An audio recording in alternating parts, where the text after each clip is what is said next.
1964 সালে BA pass করছিলাম। আমার মেন সাবজেক্ট ছিল ইসলামের ইতিহাস। আমি জন্মগত প্রতিবন্ধী, চাকরি আমার হয়নি সরকারি। তারপরে ওকালতি পড়ছিলাম, ল পড়ছিলাম, ওকালতিও চলেনি। তারপরে আমি এই হকারি পেশায় নিয়োজিত হয়েছি। এখন এই হকারি করি, ইসলামিক বই মানে অন্য সিজনে চল না, এই রোজার মাসে যায় কিছু বিক্রি হয়ে গেছে, আর অন্য সিজনে ভালো চল না, খুব মানে বডি করিয়ে হয়তো নেবে না, তো 10 টাকা দেবে, এইরকম হয়। আমি এটা 40 বছর ধরি, এর আগে 40 বছর পত্রিকা আর এই মানে এই ইসলামী বই ঈদ এখানেই করে। ঈদের খাওয়া দাওয়া কিচ্ছি, এই গতকালকে ঈদ হয়ে গেল তো, তার সেমাই সিন্নি কিচ্ছুই মানে মনে করলাম আমাদের রোডে পাই, অনেকবার পাওয়া যায় বা বাটি দেয়, কালকে এটা কিচ্ছু পাই। হ্যাঁ বলছিল, তা আমি তো দেখতে পেলাম না। আমি এই ব্রেন স্ট্রোক করিয়ে আপনার পাকাল মেডিকেল হাসপাতালে 2 মাস ছিলাম বেডে। তারপরে আমার 70,000 টাকা মোট ওষুধ দিয়ে ডাক্তারদের বিল করি, সেই 70,000 টাকা দিয়ে আমি দিচ্ছি রমজানে এই ঢাকা এই রোডে। এর আগে থাকতাম ভাড়া দিই। এখন হাঁটতে চলতে না পারলি এই বই বিক্রি করা লাগে। বাড়িতে ছেলে মেয়ে আছে, 2টো ছেলে ওই সরকারি কলেজের মানে এমএলএস পোস্টে চাকরি দিয়েছে, তবে টাকা লেগেছে, অনেক টাকা লেগেছে। ওরাও বিয়ে পায়।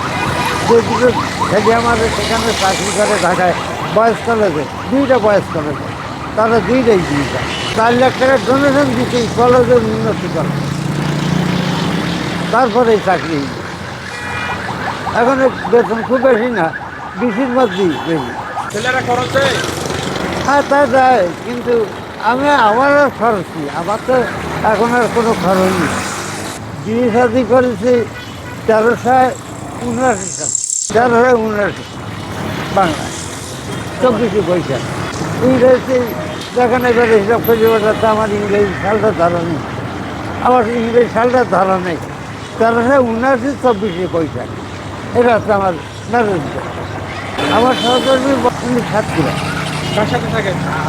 সাতক্ষীরা একটা ছেলে থাকে আর একটা বৌমা থাকে আর উনি থাকে। আমি এখানে নাকালপাড়া বাসা ভাড়া থাকি, ছোট্ট একটা সিঁড়ির তলে রুম, 2,000 টাকা ভাড়া দেয়, একাই থাকে।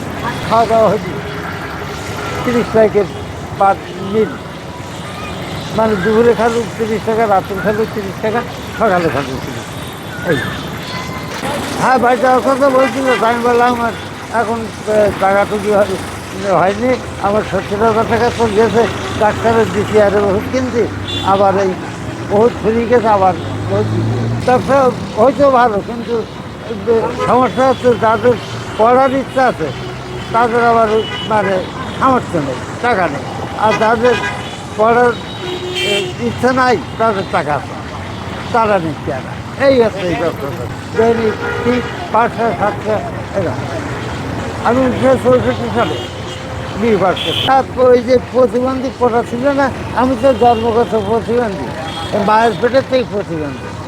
কিন্তু লেখাপড়াটা করলাম, আমি যে জানতাম যে প্রতিবন্ধীদের কোনো পাকিস্তান আমল থেকে বাংলাদেশ হওয়ার পরে প্রতিবন্ধী কোটা চাকরি আছে, কিন্তু পাকিস্তান আমলে যে প্রতিবন্ধী কোটা ছিল না, এটা যদি আমি জানতে পারতাম আমি লেখাপড়া অসুবিধা করতাম না। যাই হোক 7-8 SSC এই বেরোকাম বয়স হয়েছে, চাকরি বয়স পা। এই জন্য আমার নাম মামা যাত্রা, বয়স 8। আমি এই বিজয় এই হাজিয়া বিনয় চন্দ্র, বিজয় সন্ধি, VIP রোড।